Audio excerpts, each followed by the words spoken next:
Hello, everyone, and welcome to this live episode of Inlay Terms. I'm your host, Payman Ascari. We have with us back in house a recurring guest and my good friend, Mr. Jason James. How you doing, Jason? I'm as good as I can be. I'm in Canada, so I would say less than mediocre, but fine enough, I guess, right? Alive, surviving. Yeah, barely, barely. Yeah. So, Jason, I told you we have a big announcement for this episode. You are officially the most recurring cast on this show. So, if I knew how to Yes. do the applause sound, I would do it. But Okay, so who did I beat? J, Leighton Gray. So you beat a constitutional attorney. I mean, this is Take that, Leighton Gray, and I'm just a guy in his bedroom writing words that people like to read sometimes. Take that. All right. I'll clip that out and we'll tag him, and you're probably gonna get a subpoena in the morning. I know. I know I broke a ton of laws somehow, some way by doing that, especially in Trudeau's Canada. Maybe that qualifies as hate speech or something. So yeah, He'll go through his family lineage and see if there's any minority, and he can hit you with the online harms act. yeah. But jokes on him. My mom's Plains Cree Indian, so come for me if you want, Leighton. I got some ammo. We can do this. Yeah, I don't know how the decision tree works for diversity and victimhood status. It's so complicated. Nobody knows. It just depends on where you land in the hierarchy. Maybe I could make myself disabled and get a leg up or a leg down. Ooh, but yeah. This show's not off to a good start. So, how you doing, man? How you been? It's good to see you again. Yeah, it's been a couple of months. We did like 4 episodes relatively quickly, maybe like 2 weeks apart. Yeah. And then what's it been now? Like 3 months? 2 Yeah, months? it's been a while, but dude, I've been watching your show. I love it. You're kind of like you're kind of the guy I wish I could be. A little more professional, a little more well educated. I really dig it, man. I think Inlay Terms is like one of those hidden gems that people need to know more about. You wish to be an overweight single alcoholic? Well, dude, if you're overweight, then I'm obese. Yeah, I would love to. I would love to have your shape and your size, bro. Just wait till you have kids. This is what the dad bod looks like. Yeah, it's funny. Every year I'm gaining weight, and I'm worried that one day I'll end up like Chrystia Freeland. Like I just look like a big, the penguin. I'm already, I'm trying to be nice, but I'm already jittering because I do that Twitch thing because I'm so overworked. I said to my wife the other day, I said, that lady is built like a cereal box. That's what she looks like to me. I'll tell you what I think later, but it's probably not nice for me to talk behind. I know. I think we're just racking up hate crimes here. I think that's what we're doing. So yeah. Yeah, this is officially going to be the episode that gets me canceled on all 3 platforms. Oh, if you haven't been canceled yet, you're not living, Payman. You got to go through it at least a couple of times. Well, speaking of getting canceled, I wanted to talk to you about one of the guests that you have on, which is controversial, Sam Cooper. Yeah. So you're really good friends with him, right? Yeah, I would say so. Yeah, I would say, we have a pretty good working relationship for sure. And I see his clips show up in your feed every once in a while. Mm-hmm. And he just did that announcement, whatever, to Parliament of all the MPs. Yeah. Can you give a recap of what happened there? Yeah, I mean, he was invited to speak at the press gallery by Kevin Vuong, who's I think he's an independent MP now. Well, he was at one time. He was deliberaled, I believe. But yeah, he was invited to speak at a press gallery on foreign interference, especially as it relates to China. And I mean, it's long overdue.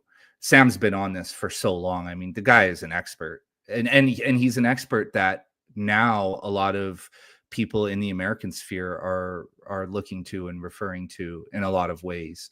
And so he spoke at the press gallery. They had a half-hour press conference. He was there with, I can never remember the guys' names, but one of them is a sinologist and the other was I believe he was a former intelligence official or a former higher up guy at the RCMP. Anyways, he was law enforcement, and Sam kind of captivated everyone with what he had to say. I mean, all the other guys on the panel were basically, whenever they were talking about anything, they were pointing to Sam's reporting. And so the thing about Sam Cooper is that he's very much an old school by the books journalist, right? He's integrity is everything to him. And that's why he is where he is. You know, I always say to him, both publicly and privately, that I know you know way more than you've reported, but he's so by the books, he'll only report what he's actually vetted and can confirm, right? He doesn't speculate. He doesn't do the hyperbolic shit that I do all the time.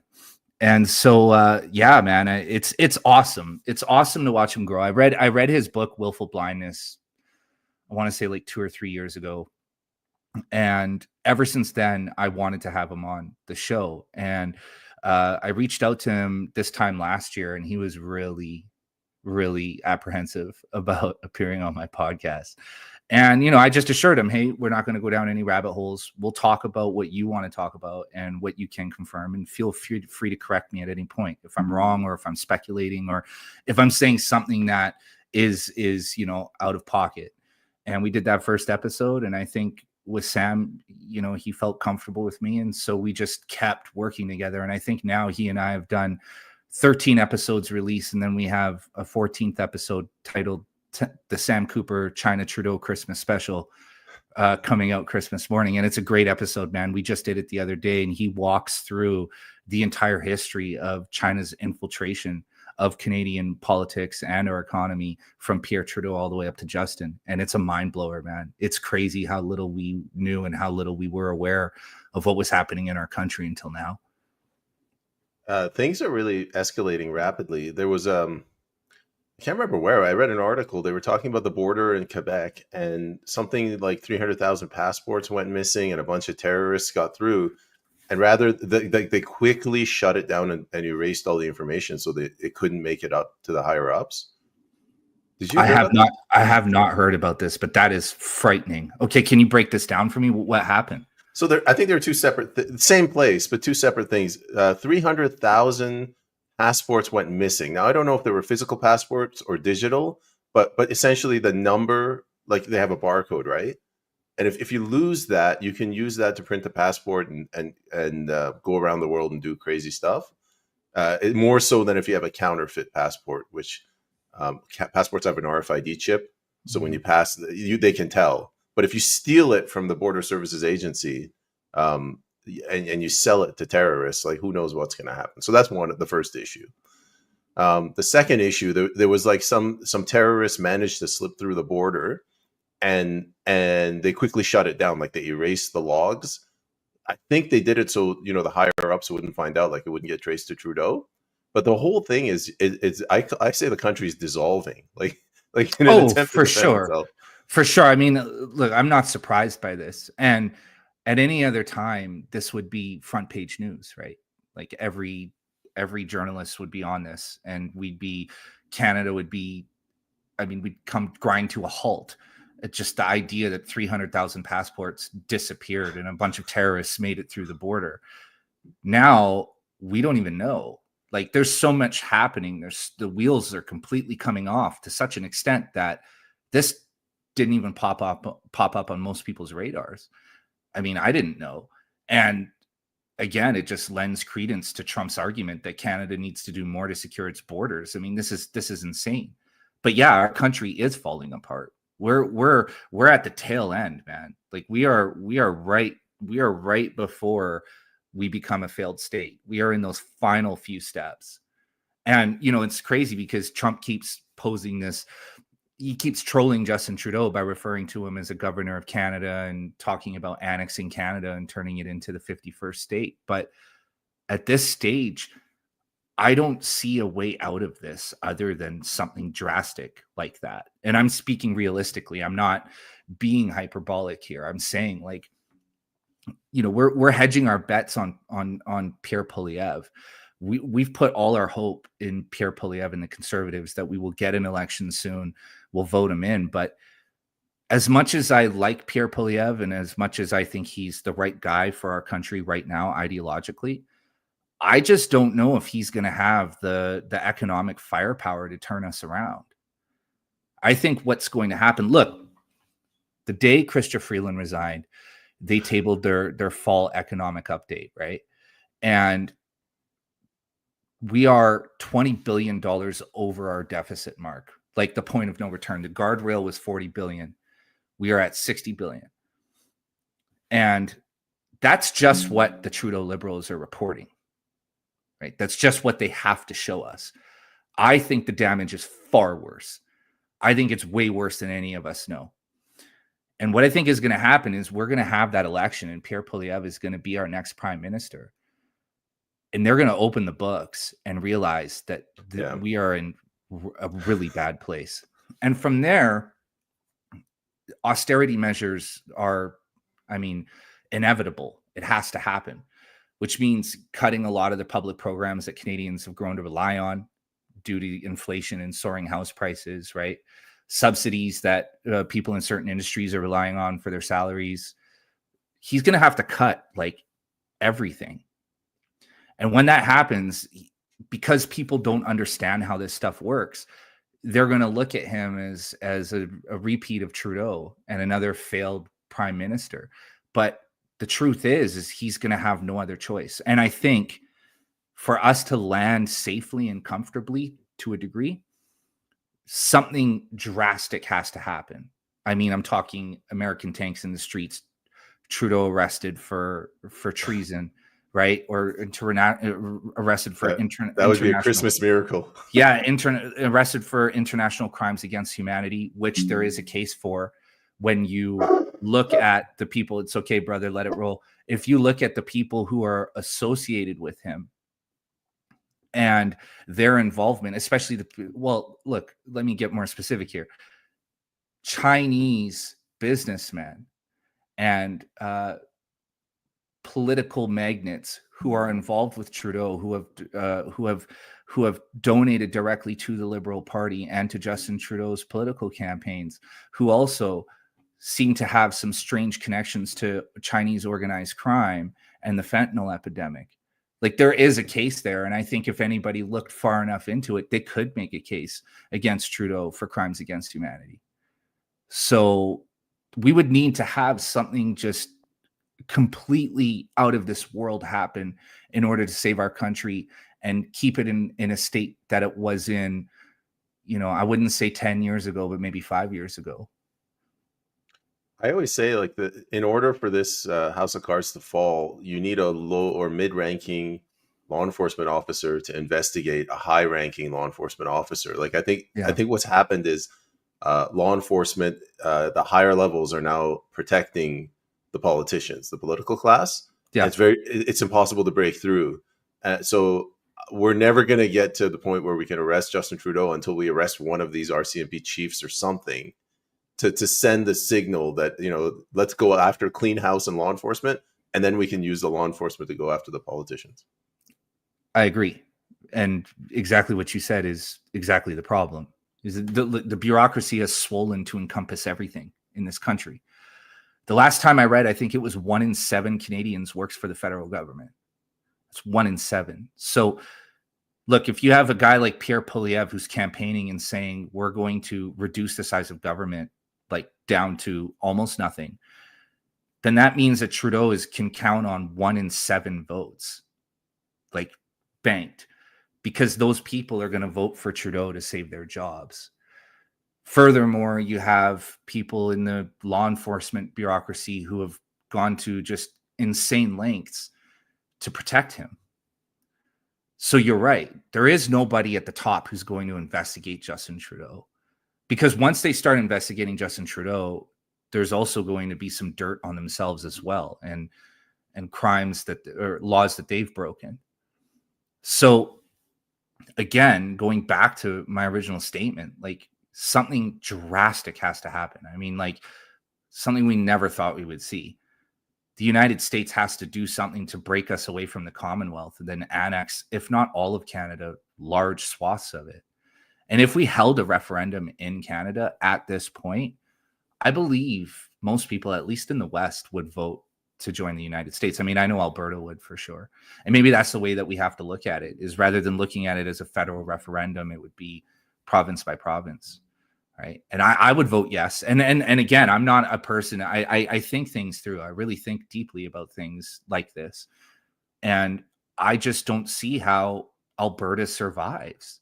I don't see how Canada survives without something just astronomical coming in to save us, and and Alberta becoming part of the American economy not only would strengthen America's economy vastly, but would save us. And I think BC, I think the whole country would be smart to make this choice, to say yes to joining the United States in some form of extended, republic, right? But I don't see how I don't see how else we get out of this. We're in such a bad place. And the thing that drives me craziest is the apathy of most Canadians, right? A lot of the people that I encountered are so privileged and so entitled. They have no idea the fire they're in. They don't know how bad this really is. Yeah, you can't buy fucking avocados, right? You can't afford them. You had to cut them out of your budget, or maybe your trip to Las Vegas or Mexico, the two places most Canadians go. It can't happen this year. Oh, boo-hoo. But what's coming is far worse. It's far worse. And Justin Trudeau and the Liberals have just been putting Band-Aids on it. But the infection is getting worse. The cancer is spreading. And now we're going to get to a place of a real reckoning where Canadians realize, like, there's nothing left in CPP. That's gone, right? EI, it's all a shell game, right? They're just moving money from one place to the other as required. I mean, people don't remember this, but Justin Trudeau and the Liberals a few years ago looted the employment insurance funds to pay for other things, right? So we are walking into just a storm of epic proportions. When the Liberals tabled that fall economic update, which I want to stress again, was 50% over. We were 50% past the guardrails. Now, the guardrails is not a place where we're comfortable. The guardrail, if you're in your car and you hit a guardrail, you don't go back to driving and just be like, okay, it's just part of your day. No, you hit a guardrail. That means you fucked up. So 40 billion was the guardrail. That means we fucked up. That means Justin Trudeau, and I'm sorry for everybody listening if they don't like my profanity, but this is what it is. We hit the guardrail, and then we went over it by 50%. So we're over the cliff, careening to the bottom of the valley. When that fall economic update was tabled, the Canadian dollar plunged, right? We are now under 70 cents on the American dollar. We haven't been here in forever. And it's going to keep getting worse because we don't have anybody that's smart enough to pull us out of this hole. And anybody who has no power. They have no say. We are ruled by a quasi-leftist dictatorship under the Justin Trudeau, Jagmeet Singh, Liberal NDP coalition. And these are two of the stupidest people to ever hold office in our country. Jagmeet Singh, the guy doesn't have a thought in his head that isn't for his own personal gain. That isn't a narcissistic thought that somehow he'll find a way to angle himself in a way that he benefits. That's what that's what Jagmeet Singh is. Didn't he come out like he's blamed white people for something? I didn't even listen to the whole thing. I have no idea. I can't listen to him. I can't listen to him talk because he's so transparent and he's so empty. And he's sitting there in Parliament the other day talking about Justin Trudeau needs to resign. He's the only person in this country who has the power to push forward a no confidence vote, right? Like Pierre Poilievre can introduce the motion, but the NDP have to vote for it. So he's sitting there calling for Justin Trudeau to resign because he knows that he thinks in his mind that this is going to be a clip for the internet, that he's going to win over NDP supporters and liberals. He's going to win over liberals who, now have finally seen the light and think Justin Trudeau needs to go. But essentially what he's doing is he's just showing his own hypocrisy. He's just showing his own insanity. Like, you're standing there calling for the prime minister to resign when you're the one keeping him in power, right? Like, what are we doing? And that's where we are. The thing about Canada is, look, people, we have a rich history. Like, most Canadians don't know Canadian history. We know American history more than Canadian history. But go and read about Canada's role in World War I. We stunned the Brits and Americans with just our sheer brute force. World War II, we were part of the Devil's Brigade, the most storied fighting force ever in history. In the years that followed, we became a diplomatic nation. We became the nation that kept the peace around the world. If Canada showed up, we were going to negotiate a deal. We were playing the role that Donald Trump plays now. That's who we were. And we've lost that completely. Justin Trudeau wanted to make us a post-national state. Well, congratulations. We're a post-national state. We have no fucking identity anymore. We're nothing. We're an embarrassment.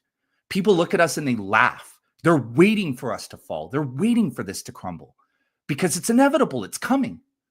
And you and I and the 40 million other people in this country, we're just stuck waiting here, waiting for the ground to fall out from underneath us. Wolf says that, Jason, it's not insanity, it's theater. I mean, look, Wolf, I agree with you to an extent. It is theater. It has been for a very long time. And in terms of Jagmeet Singh, I would say it's theater. But I think with Pierre Poilievre and the Conservatives, they realize how bad this really is. And I don't think that they necessarily have you and me and everybody else in mind when they're doing what they're doing. But I think now they're realizing, oh, shit, we could actually lose this country. And that's what's motivating them. Because, look, if for whatever reason we ever held a referendum and Canadian provinces, let's say 4 Canadian provinces voted to join the United States, it would devastate, especially if Alberta left. If Alberta and Saskatchewan left, oh my God, you want to talk about utter devastation. And I think that, especially with Danielle Smith and her relationship with Donald Trump and the Republican Party and her looking to negotiate deals with them to light some fire under this dying industry here in Alberta, thanks to Justin Trudeau, I think it's a real possibility that we could see some things. And, I think Pierre Poilievre and the Conservatives know that. And I think they're desperate to keep us all together and to keep us united. One thing that worries me is everything is falling apart, right? And people see it. Everywhere you look, something's going wrong in Canada. But they're not only are they not stopping the destruction, the rate of destruction is escalating. Like this bill C-293, they lost the World Health Organization pandemic treaty fight, and now they're trying to push it through federally. So these guys, like they're not. It's kind of like Hitler's last stand, where he's like, I'm just going to throw the youth movement at him. Like They don't see the writing on the wall, and they will fight until the end. Yeah, well, I think what's happened is with things like that World Health Organization pandemic treaty, that was kind of it was a scheme to tie all of the Western nations together under one totalitarian edict that would control us in the future. I mean, all they had to do, whatever have to do, is declare a pandemic, and we would all be, under the thumb of, totalitarianism for however long, until they decided there was no longer a pandemic. And when that failed, what they did was they fractured it off and compartmentalized it into the different nations, just in a blind hope that, some would go for it. And lo and behold, who's still on board? Who's still riding this wave? Canada. And I read that bill the other day, and I looked and I thought, I haven't talked about it much because I need to look more into it, but I also thought there's no way. But here I am thinking there's no way, when I would have 5 years ago, if you had told me that we would be here, I would have said no way. So, and not only that, but there's so many things happening. And so, I wrote about this a while ago, but it was like somewhere along the line, all of these leftist political factions, like the Democrats and the liberals, decided to just break all the laws all at the same time, because if they did, it would just be overwhelming and we wouldn't be able to keep up with it. Right. Like in the piece that I wrote, I used the example of, they would be introducing hate speech laws while we were still filing affidavits against mask mandates. Like if they just broke everything at once, then there's nothing we could really do about it, because we would still be playing by the rules and they'd be long past that, which is where we are.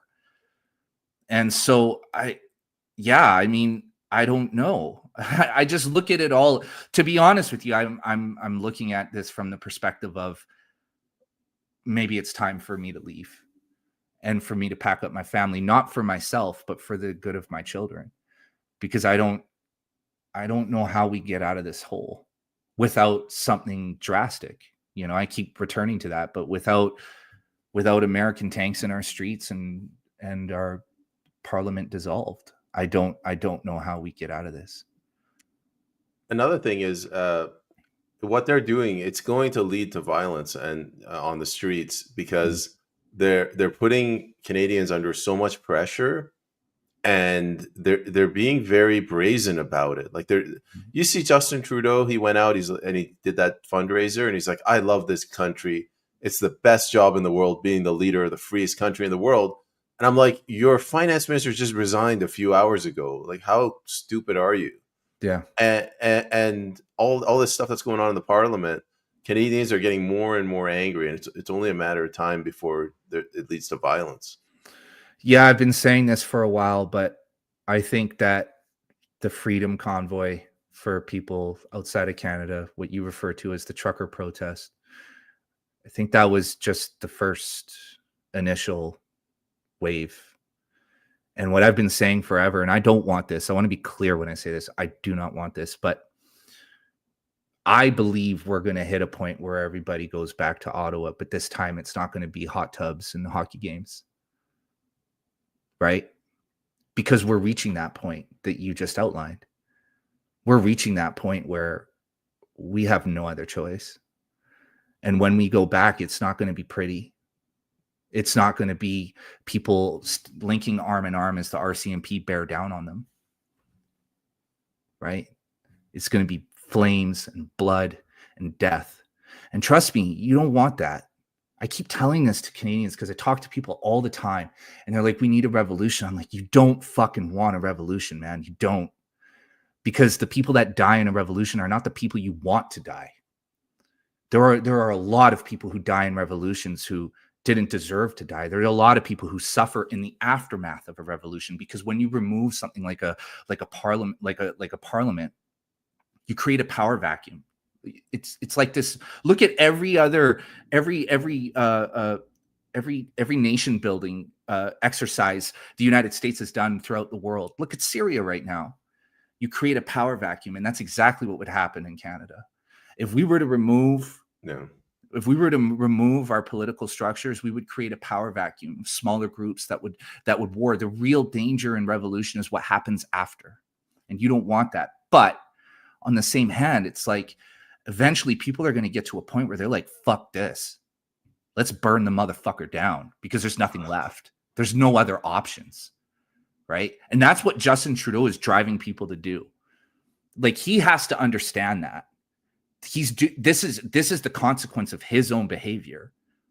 He should have resigned years ago. What was it? 2 days ago. That was his exit. That was the moment. That was the moment where he gives his exit speech and walks away. His henchman, his number two, Chrystia Freeland, the lady who has taken, look, I despise Chrystia Freeland with a deep, bitter anger toward her. I hate that woman and what she's done to people. But she has taken all of the arrows for him over the years. She did all of his dirty work, right? Anytime that he needed to break the law, anytime that he needed to violate our Charter of Rights and Freedoms, she did it on his behalf. That note that she wrote to the CSIS director at the time, David Vigneault, I have it posted on my X account if people want to read it. That's who she is. And she was doing that on behalf of Justin Trudeau and the Liberals. Chrystia Freeland doesn't give a fuck about the Liberal Party or Canada or Canadian politics or anything. Her entire role in Justin Trudeau's government was to be his handler. She was there on behalf of the people who are really running the show. Right? And so when she left, that was his cue. That was his cue to leave. That's when you give that speech and say, it's I've had a wonderful time governing as your prime minister for the last 9 years, but it is time for me to, to call it a career, whatever fucking platitudes he would throw out there. But that's it. That was his moment, and he didn't go, which freaks me out, because what that tells me is that he's not counting on an election happening anytime soon. That he actually believes he's going to be in power for a long time. So that tells me that there's something else going on behind the scenes that we don't know about. And again, I don't know how much further down this road we can get before people get in their cars and drive down to Ottawa. And when those people arrive in Ottawa, also, as a consequence of what happened last time, people aren't going to sit around. They're not going to wait around, man. They're not going to be dancing in the streets. There's going to be no fucking DJs. It's going to be fire. Right. And I don't want that. I don't want that. This country, I'm a citizen here. This is where I'm from. This is where I grew up. When I talk to all of these amazing people around the world, these brilliant minds on my podcast, I represent this country. I represent Canada. And I don't want that to happen here. I want us to be able to fix this thing. But again, I think eventually people are going to get to a point where we end up with a French off with their head style revolution. Let me paint a picture with two different sides.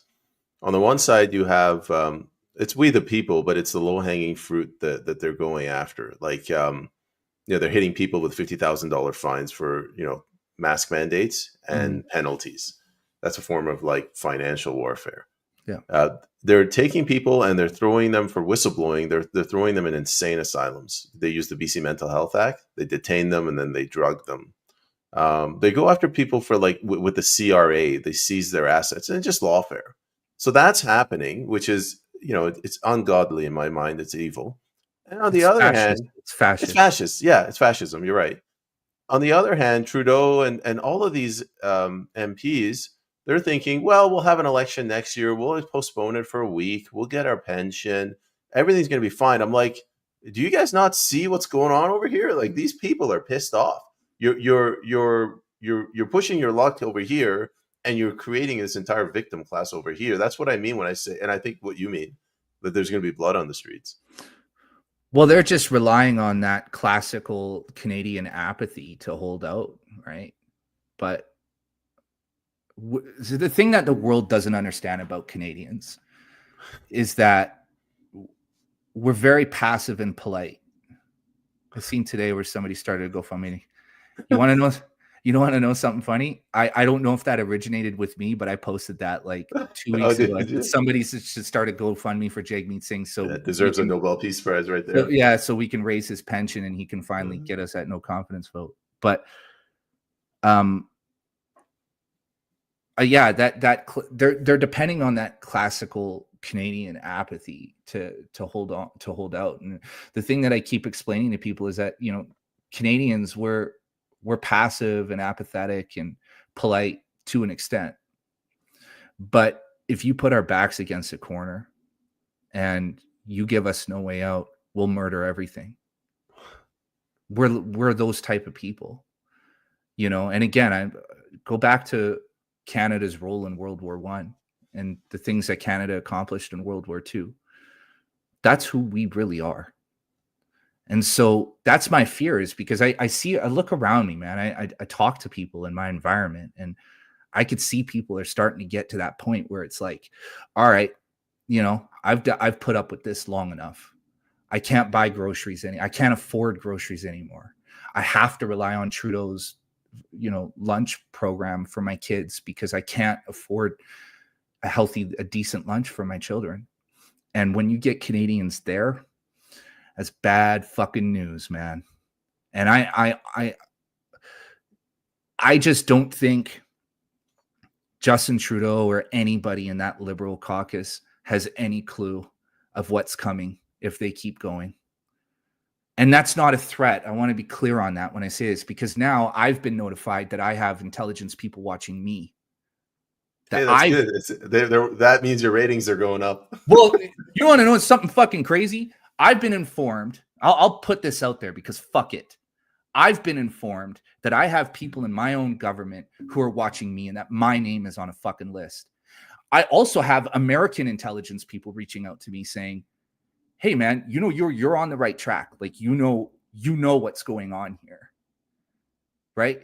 So I have people on both fucking sides listening to what I'm saying and watching me. A guy in his fucking bedroom. Right? But that's where we are now. We have the Gestapo. We have the fucking Stasi here. And I've been told that I'm being watched, which is fucked. That I can't express my views and my perspective without ending up on a list. But that's just where we are. And we've been conditioned to it. I know that there's people watching this right now who are like, well, what did you expect? In a free country, this shouldn't even be on the table. It shouldn't even be a question. I should be able to speak freely and speak my mind without worry of some fucking bureaucrat figuring out a way to fuck my whole life up because of what I have to say. And again, these are what I'm saying, what I said previously. I have to be super careful. It's not a threat. I am telling you the reality. And the reality is, if we don't have a drastic change in this country in the very near future, those people are going to roll into Ottawa again. And the next time, it's not going to be hot tubs and hockey games, brother. And the whole world will be watching. So you remember how I told you they're throwing whistleblowers in jail? I was talking about Kirk Reese. I don't know if you know this gentleman. He blew the whistle on the money laundering in a military base in Saskatchewan, and they hit him with the BC Mental Health Act. I think he spent 5 days in insane asylum. There was also that other doctor, Mel Boucher. Mm-hmm. He spoke against the vaccines. And what they do is they say that you're, clinically depressed, you're bipolar, and they start giving you drugs, and then you actually become bipolar, and then you come out and they're like, see, we were justified in doing it. So imagine if they did that to you or me, and we come out the back end and we're like jittering like Chrystia Freeland, we're not going to get any sympathy. It's a very scary thought.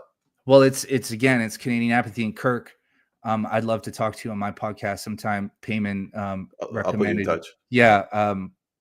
Yeah. I mean, it's insane that something like that can happen to a guy like Kirk and nobody knows. I didn't know until I saw you. Right. And I guess that's kind of our role, is bringing this stuff out of the shadows to the attention of people. But what came out of that? Right. It's just apathy. It's fucking apathy. Look, for my podcast, for Brave New Normal, most of my audience is American, which baffles me. Right. I have Sam Cooper on every other week, and we're talking about China's influence over Canada. And I have more Americans listening to it than I have Canadians. Now, maybe it's a visibility thing. I don't know. But it's apathy. And we have to stop being apathetic. We have to stop just taking the fucking hits, man. Right? And so, like, yeah, when you can blow the whistle on criminal behavior, right? Because as a whistleblower, you believe you're doing the right thing. Nobody comes out and, points a finger at to corruption, thinking that they're going to somehow benefit. It's just, in Kirk's case, it hung heavily on his conscience, and he had to say something. What happens? He gets shoved into a fucking mental hospital. That's the country we live in. That's where we are now. And we got to wake up, man. We got to wake up. And the thing is, Payman, you made a good point. What if this happened to me or you? Well, it will eventually happen to us. And it is happening to millions of other people. And that's just another person. Every time they do it, that's another person who is getting more and more motivated to get in their car and drive to Ottawa the next time. Yeah, they're pushing people over the edge. That's right. Do you remember, you said we're too apathetic. Do you remember the U.S. when the FBI was labeling moms at PTA meetings domestic terrorists? Yeah. And there was pushback. It came from alternative media, but like the entire American population mobilized, and they said, this isn't cool. Don't even think about it. We don't have that in Canada. People are just like, what's the big deal? Yeah, it's metropolitan Canadians, right? So the thing that people both in and outside of Canada have to understand is that it's metropolitan white liberals who generally determine the cultural milieu in which we exist. And those people are the apathetic ones. Those people are the ones that'll just keep taking it and keep taking it and keep taking it.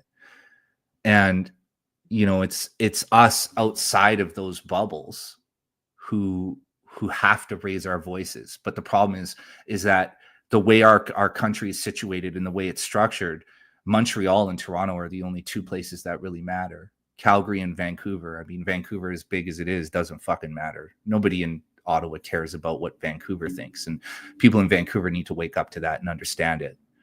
Right.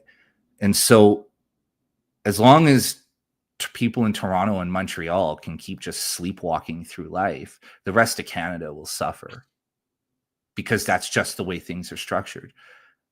For example, here in Alberta, I would say Albertans are the closest to Americans in terms of their willingness to get involved. And that rebel spirit is very much alive here. The reason why Americans are as politically involved and socially involved as they are is because they were born out of rebellion. It's their history, right? We're still a fucking British colony, man. So what Canadians have to do is we have to adopt that rebel spirit. It's like you sometimes I'll go on X and I'll watch the way people in Toronto talk about people from Alberta. Like we're all redneck hick fucking, nobodies, just country bumpkins. But the truth is that spirit that lives here in Alberta, that's why Alberta is the last holdout. Alberta and Saskatchewan, man. We're the ones who are like saying like, hell no, we're not going along with this. We're not doing it. And we just so happen to have the two of the biggest industries in Canada right here situated in our provinces. We're economic powerhouses, but we have that spirit, that rebel spirit. And Canada just needs to adopt that. We need to get motivated. And yeah, when parents are labeled as domestic terrorists, we need to get involved and say, fuck that shit. We're not going along with it. In fact, we're going to hold your feet to the fire over it. It's the only way you put it. You put out those fires. And, it just requires more Canadians to get involved to a point where it influences people in Toronto and Montreal to get involved as well. You know what I'm really passionate about, and I want to see this in my lifetime. I want at least one person in every single institution to go to jail for life. I want one person from the legislature, one person from the government, one person from the law enforcement, one person from the courts, one person from the Crown Prosecutor's Office. All of these bastards that have harmed Canadians, like judges that just interpret law and somebody has to go to a supermax prison. I'm talking about Artur Pawlowski. Or Michael Jackson, he's a guy out in Saskatchewan. Like, I want these people to suffer the same way you and I would suffer. If I came over to your house and I punched you in the face, or if I stole your car, I'd go to jail. How's that any different? Yeah, but you'd get let out the next day under Trudeau's. That's true. That's true. If I held a protest protesting the government, I'd go to jail. Let's use that example. Yeah. Well, if you murdered me, you would actually be protected under, some form of trauma inflicted to yourself and your family. Let me give you a better example. If you were breaking into my house and I defended myself, then I'd go to jail for life. Yes. Yeah. Let's say this: if you had a rainbow flag over your door, and you were in a same-sex marriage, and you identified as non-binary, and I said something mean to you, I'd go to jail for life. Exactly. Yeah, that's the world we live in. Yeah, but your point is correct. Like I wrote an essay. The last one I wrote, it's titled "Pigs on the Wing," and what I wrote in that essay was exactly what you said. For every human right these people have violated, they should have theirs stripped away in return. That's the way this should work, right? Like, this is something I've said on your show before, and I say it all the time, but I'll say it again. These people aren't like aristocrats. Like, this isn't technically shouldn't be an oligarchy. These people they're our employees. Our taxes pay their salaries. We elect them to go to Ottawa and speak on our behalf. That's their role. Their role is to represent us. So we have to get back into that mind frame of, you're my employee. You don't fucking send me to jail. If anything, I send you to jail when you're corrupt. These people aren't bulletproof, right? They should be held to the same standards that the rest of us are held to. And if they do vote in laws and legislation that violates our human rights, then there should be stripped away too, to a further extent. So I agree with you. I think one of those people, one person from each branch should go to jail for life, but I think more than one. I think every one of them that gets caught in some ethics breach that it's just beyond the pale.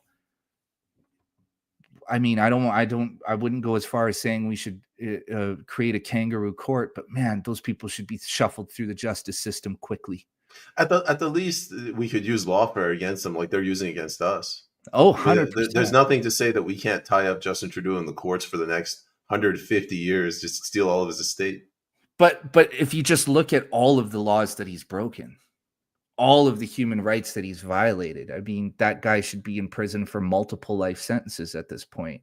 But the truth is, when he's finally done, when he decides he wants to walk away, because that's basically what we have to rely on now, is when Justin Trudeau decides he's had enough, he's going to go to some office. He's going to be an ambassador for the World Economic Forum or the UN, or, you know, he's going to go on to some other office somewhere where he's going to be able to continue inflicting damage on, I mean, more than just Canadians, on the world at large. That's what's going to happen. He's not going to ride off into the sunset and disappear. His ego would never allow that. I mean, his narcissism wouldn't allow him to resign 2 days ago when that door was wide open. Right. And the truth is, had he have resigned 2 days ago, they would have written, I mean, the Toronto Star would have written puff pieces. The CBC would have done an hour-long commemorative episode on, you know, looking back on Justin Trudeau's career as his legacy as our greatest prime minister ever. Yeah, they would have done that, and he would have had all of that. He wouldn't have had to go to some high school in BC to hear people clap and cheer for him. They changed the maple leaf of the flag to 2 socks. You know. Yeah, right. You know what I mean? Like he had he have done that, but his narcissism wouldn't allow it. Because this isn't about Canada. It's not about the country. It's about him. And now he feels spited, right? Now he's like an unruly king, right? Donald Trump has been trolling him and coming after him, and the Canadian people, I mean, he must be aware of how despised he is. So now, rather than stepping back and doing some analysis and saying, yeah, maybe it's time to go, no, he's going to come back. He's going to come back harder. That's the guy he is. That's who he is. He wants to punish everyone who isn't an automatic, instant worshiper of his. And that's who he is. So that's what we need to be bracing ourselves for, because things are only going to get worse from here. It reminds me of that Mad King from the Game of Thrones. Like he's lost his mind. What's this? Yeah, or somebody else. I've never watched Game of Thrones, but like somebody else said, like, you know, he's King Joffrey, right? Yeah, like you know what I mean? Like he's a petulant simpleton with a sociopathic streak driven by psychopathic narcissism. I sounded like Jordan Peterson there. Holy shit! All right. Yeah, I'm still processing all those words. He's a loser. Yeah. What was I gonna say about and I forgot my train of thought. Yeah, no, this whole episode has just been me ranting. Sorry, man. I apologize. No, it's fine. I got a little hot there, so Wolf is saying no, you know, the ends don't justify the means. That's true. Okay, here's what I was gonna say. That's true. And I agree with that. Yeah. But I just want to add to this.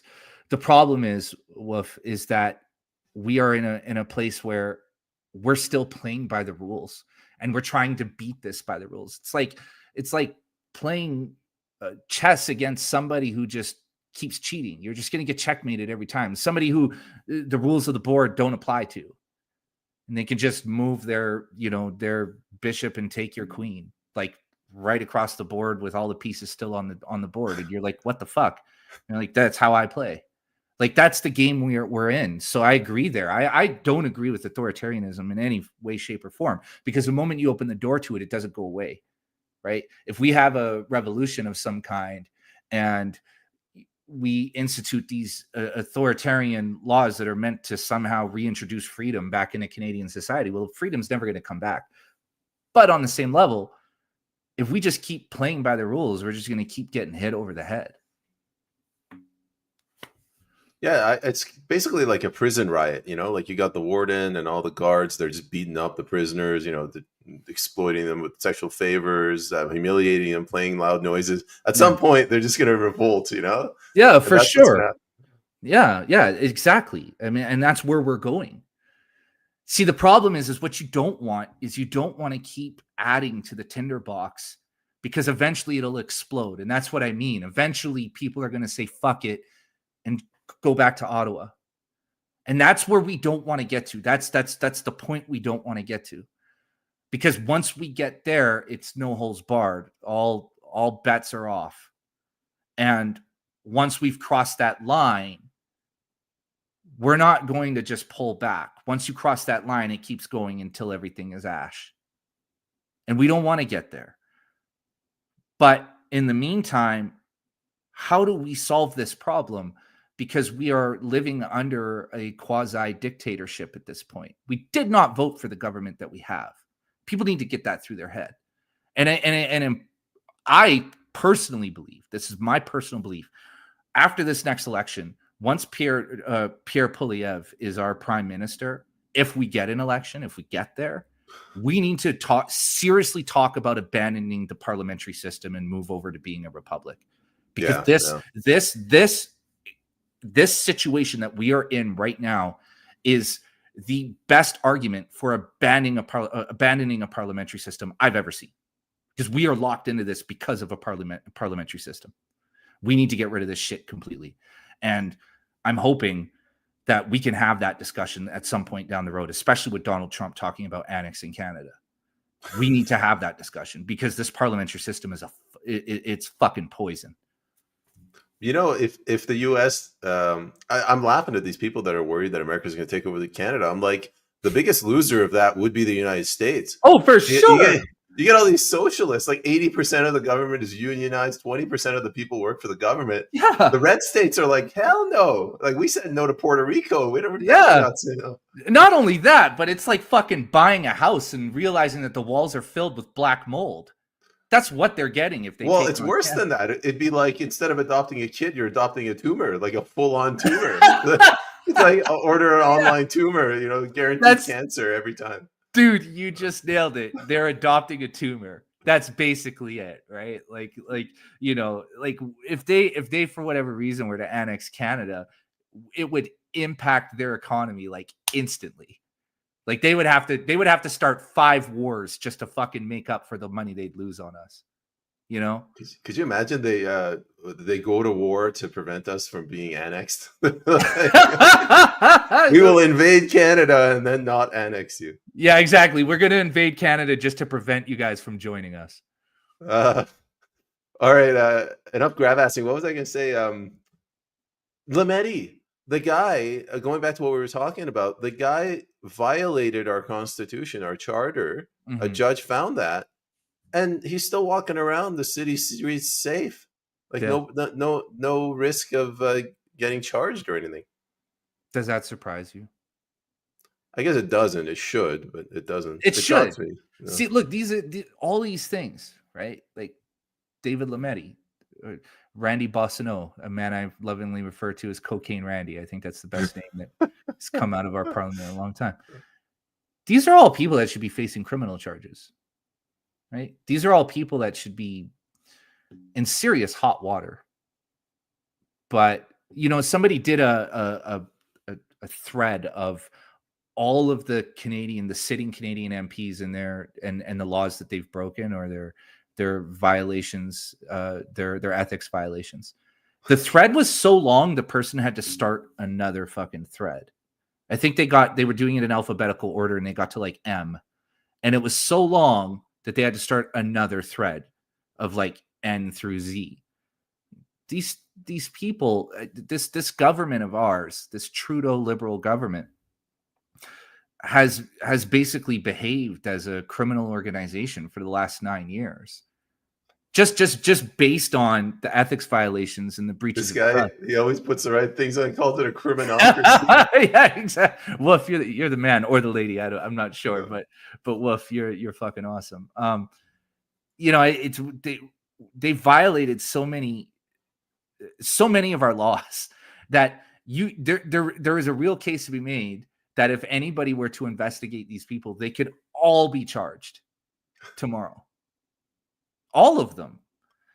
Right? So what do we do? It'd be funny if you charge them all as co-conspirators. It's like it's one big Just one charge. big RICO case? Yeah. Yeah, every single employee, right down to the post office. But like that's it. Like it's one of those things where what I think you're right. What needs to happen is somebody at the top level has to go to jail, and that there has to be a first domino that falls. And unfortunately, we're not going to get that, or at least it doesn't look like it.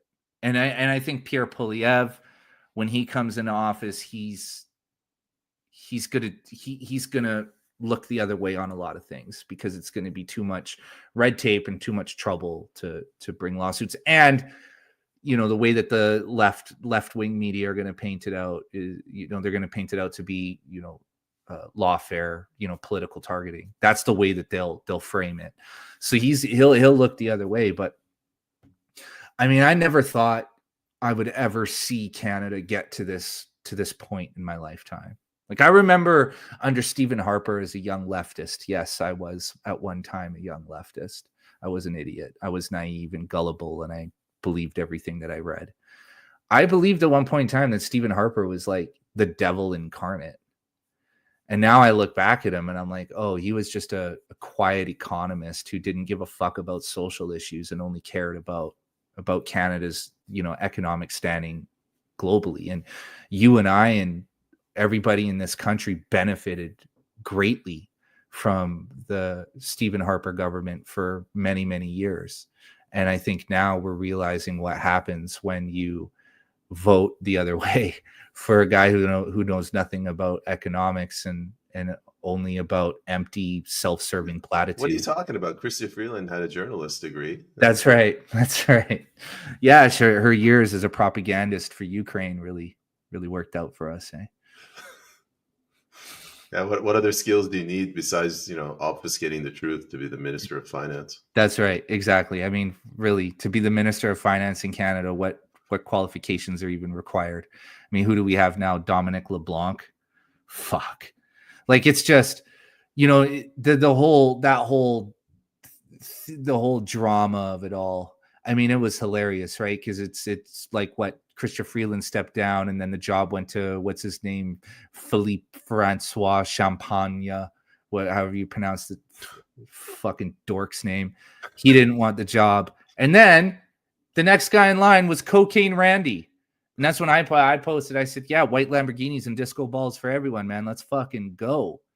Let's get Cocaine Randy in there." And of course, he was unavailable because he's trying to avoid the spotlight.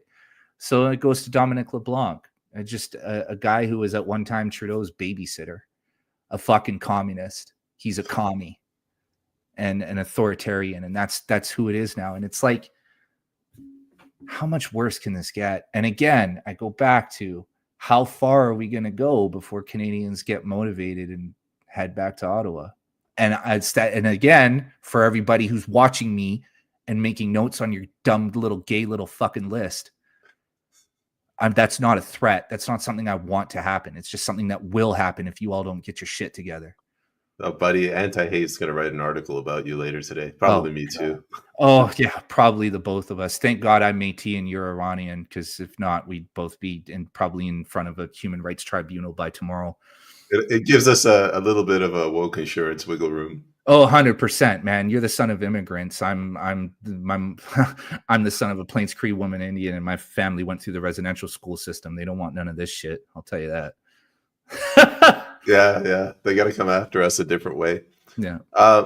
We were talking about how things. How are you doing for time?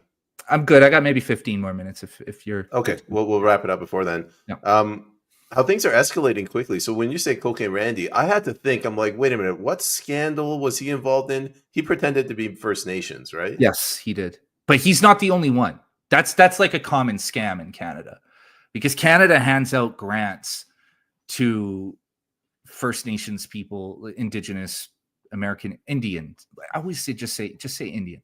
Hands out grants to American Indian people, like left, right, and center. You don't even have to like provide any proof of like a business plan or like an idea that you have in your head. It's like you show your status card and they issue you the grant. You show your family lineage. You don't even have to have status. You can just show your family lineage and they just issue you the grant. That's a running scheme that's been going on forever. I know so many people who have like 1/16 Indian blood who have gotten $5,000, $10,000, $20,000 grants, and they don't have to report on anything. They don't have to show any receipts for the money they've spent. It's a gigantic scam. And so, Randy Boissonnault is taking advantage of that system. And, he claimed that his great grandmother was Indian, and, and he did truly believe that he was Métis. But when he applied for that business grant, I knew exactly what he was doing, because I've had a number, like I want to say at least 20 people in my lifetime approach me about writing or adding my name to a grant because of my heritage, so that they can get the money, and then they would chip me off a percentage when they get the money for that grant. Unfortunately for them, I have integrity, and I refuse to. My brother's a status Indian. I refuse to have status because I don't want my government issuing me a card telling me who I am. That's fucking ridiculous. But that's just a common scam, and Randy Boissonnault is just taking advantage of the scam. Unfortunately, he just so happened to also be a member of the government at the time. Good old Cocaine Randy. Cocaine Randy. Gary is calling himself a recovering leftist. Gary, I'm with you, brother. Oh man, I keep saying this, but a lot of what I wrote in the past. I wrote regular columns for a few different publications, and years ago, I kind of broke from the left, and I wrote this lengthy essay. I can't remember which publication it was for, but it was about Obama and just kind of who Obama really was. And I laid it out, and spoiler alert, he's a Marxist. And most of the shit that I wrote in the past was scrubbed from the internet, like immediately. But I do fear that somebody's going to go back in the Wayback Machine and find some of my old stuff and post it, because I was so far to the left. It was very cringeworthy for sure. But yes, I am a recovering leftist as well. I'm with you. I used to when I was in college, I used to read a lot of like Noam Chomsky, Howard Zinn, like this. And I'm not saying that they're wrong about everything they say, but they come at it with a completely different perspective. They come at it from a naive point of view. Chomsky's right about so much, right? Like he's right about American imperialism. He was right about, the America's global conquests. He was right about what was driving most of it. But the problem is that Chomsky was naive, that he believed the world worked a way that it didn't. I would say the same thing. There was a book that I read when I was, maybe 24, 25. It was called Shock Doctrine, The Rise of Disaster Capitalism by Naomi Klein. Yeah, read it. And that book helped to inform a lot of my worldview at the time. And she's hopelessly naive. In fact, to a point of bias, right? Like she's very biased, but I didn't know that at the time. See, when you're in your 20s, you read books and you just think people are coming from an honest place. And so, that led me down a very bad path. And it wasn't until when Obama bailed out Wall Street that's what woke me up and snapped me out of that leftist dream. And that's when I wrote that piece. And that's when I got blackballed by pretty much everybody I wrote for. The problem I have with this is what woke me up of the left. So you and I have talked about this. Neither of us are really right or left. We're just the individual. Guys, just people. People, yeah. And so they correctly see that corporations are a problem, like big corporations. But then they don't see the other side where I'm like, government is a corporation. It's just a very, very big corporation. They're all the same thing. That's right. And not only that, but it's also corporations that make your technology and your clothing and keeps and at a scale that allows them to do it at an affordable price, right? Like we have to remember that, like the stuff that we wear, this t-shirt that I'm wearing right now is made in India. I looked at the tag this morning because I try not to wear stuff that was made in India, not for any political reasons, but just because they don't cut the clothing right in India. I look for stuff that's made in Honduras or Mexico, which is undoubtedly another sweatshop, right? But we have access to all these wonderful things, all of our technology, our clothing, a lot of our food, because of trade agreements that we have with other countries where corporations have used their weight and their power to get things, to acquire things at a price that allows them to profit and allows us to buy them, right? Walmart is, if you ever look into Walmart's actual business practices, I mean, it's genius what they did. They undercut everybody just by sheer size and volume, and then would approach manufacturers like, hey, I want to buy your goods, but you're going to sell them to me at this price, or else I'm going to lock you out of all of my stores. And Walmart owns the world now. So although corporations are, inherently evil in a lot of ways, they've allowed for us to live comfortable lives. And that's the double-edged sword, right? And I'm no fan of corporatism in any way, shape, or form. In fact, what we have in North America now is more akin to fascism than it is to communism. It's culturally Marxist, but it's fascist at the top, right? The marriage of government and corporation and corporate interest. So the corporate greed and influence has gotten so far out of control that it basically dictates our lives. What Pfizer says to the government results in vaccine mandates, right? So it's not a good thing. But I will say the benefits to having corporations active, right, and capitalism is that we can all, we used to, maybe in the United States you still can, buy goods that are at an affordable price that don't break the bank. Yeah, it's a tough one. I definitely do not want to ban free enterprise. Like, I believe in free market economics, but we have to somehow reduce the size of government, maybe, so that the corporations don't wield it like a weapon. That's right. That's right. I mean, and not only that, but we have to completely sever the relationship between government and industry, right? Like, it's funny because, like, I was reading the other day about the American government's relationship to Raytheon and Boeing and all these big corporations, right? And what they're doing is like the same thing Hitler did to resurrect Germany's economy and bring them out of the dust and basically nationalize everything. Yeah, exactly, right? So it's the same. It's fascism. We just don't call it that because when we think fascism, we think Jews in death camps. We don't see the way Hitler put it all together. Every single time, like somebody on the left calls somebody on the right fascist, I'm just like, I'm not doing this. Like, I'm not even going to bother explaining to them. Yeah. I get that every week, and I'm not even on the right. I'm not even on the right. Like, I don't even consider myself a conservative, and people are like, "You fucking fascist." I'm like, "Oh, okay, I guess so." Yeah, it's I got to walk around like a card with Benito Mussolini's face on it. Like, everything within the state, nothing outside the state, nothing against the state. Just hand it out. Like, here's my response. Yeah, exactly. My name is Payman. I'm your Iranian fascist. yeah. Iranian fascist man. Jason, why don't we let's start wrapping it up. Plug away. Tell people where they can follow you. Yeah, you can find me bravenewnormal.substack.com. Everything is centralized there. I'm a writer. I'm a much better writer than I am a speaker, believe it or not.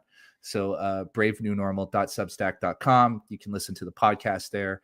You can read all my writing there. If you want to follow me on X, it's right there. Jason James BNN. Podcast is Brave New Normal Podcast. It's on across all platforms. And you can find me everywhere. And before I go, Payman, I want to say, man, I love your show. I love everything you do, dude. I'm more than happy to join you for a conversation anytime. I really love what you're doing, man. I think you're approaching this in a way that I couldn't. I'm not smart enough to hold the discussions that you hold in the That's way that okay. you do. Neither am I. No, dude, you're very articulate, man. You're a very interesting guy to listen to. And I just want to encourage you to keep going, brother. Just keep going. Just keep going. And anything I can do to help at any point in time, I'm always up to talk or post links or whatever, man. I love in lay terms. I think you have one of the best podcasts out there, and you zero in on focus on issues that people really don't know anything about, and people are really unaware of. And you don't just go after like the big names and the big ticket items. You really go after the things that you're passionate about, and I admire that about you, man. I really am excited for your future success. Well, thank you very much. We've passed the point of brown man blushing to now I'm getting emotional. But thank you very much. It's very kind of you. Oh, dude, look, man. I'm not going to go on forever, but brother, I admire what you do, man. You're so articulate and so smart, and dude, I just want to help amplify your voice, and I hope your voice gets bigger over time, as mine grows too. Thank you very much, Jason. And as always, it's good to have you on. I'm so glad you came on for the 5th episode. Thanks for the words of encouragement. They do help. Yeah. I wanted to wish you a Merry Christmas, a Happy New Year. And you as well, brother. I look forward to seeing you in the new year. We'll do episode number 6. Oh, bro, I'm coming back. I'm going to keep smashing records. Leighton, you have no idea what's coming, man. I am a wrecking ball, baby. Yeah, whenever you're ready, brother, I'll be back. Just keep smashing records. All right. Sounds good. Take care and goodbye, everyone. Later, brother.